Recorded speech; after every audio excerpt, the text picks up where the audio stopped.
एक बार एक बूढ़ी माँ को उसके बेटे ने एक वृद्ध आश्रम में ले जाकर छोड़ा।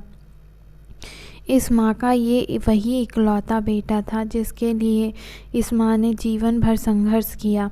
इस बेटे के लिए वे सब कुछ किया जो एक माँ को करना चाहिए या माँ कर सकती है, और आज भी अपने बेटे को किसी भी तरह की परेशानी ना हो इसलिए आश्रम में रहने के लिए भी तैयार हो गई।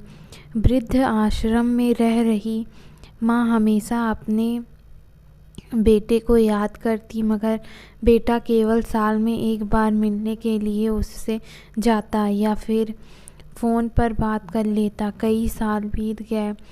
वृद्ध आश्रम से बेटे को एक दिन फ़ोन आया। उन्होंने कहा, बेटा जल्दी से आश्रम आ, अपनी माँ से मिल लो, वे बहुत सीरियस हैं। बेटा जब अपनी माता से बीमार माँ से मिलने पहुँचा तो उसकी आखिरी सांसें चल रही थी। बेटे ने अपनी माँ से आखिरी इच्छा पूछते हुए कहा, माँ मैं तुम्हारे लिए क्या कर सकता हूँ, बताओ। माँ ने कहा, बेटा इस आश्रम में गर्मी और मच्छर बहुत ज़्यादा है, यहाँ पर पंखे लगवा देना।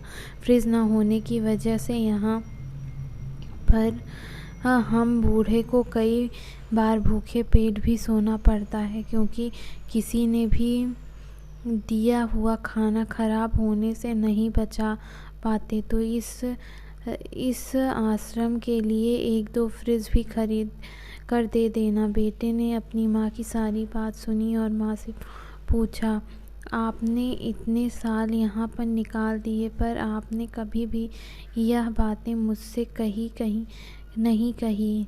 जब आपसे पास टाइम नहीं बचा है तब आप यह सब कुछ कह रही हैं, ऐसा क्यों? माँ ने बेटे को जवाब देते हुए कहा, बेटा मैंने गर्मी, भूख और पीड़ा सहन कर ली, लेकिन मुझे पता था जब तेरे बच्चे तुझे यहाँ पर छोड़ कर जाएंगे तब तू यह सब सहन नहीं कर पाएगा। इसलिए तेरी सुविधा के लिए मैं तुझे यह सब लाने के लिए कह रही हूँ। दोस्तों, माँ की ये आखिरी लाइनें किसी भी बेटे या बेटी की आंखें खोलने के लिए सक्षम है। इतिहास हमेशा अपने आप को दोहराता है। अगर आप चाहते हैं कि आपके साथ अच्छा व्यवहार हो तो आपको भी दूसरों के साथ वैसा ही व्यवहार करना पड़ेगा।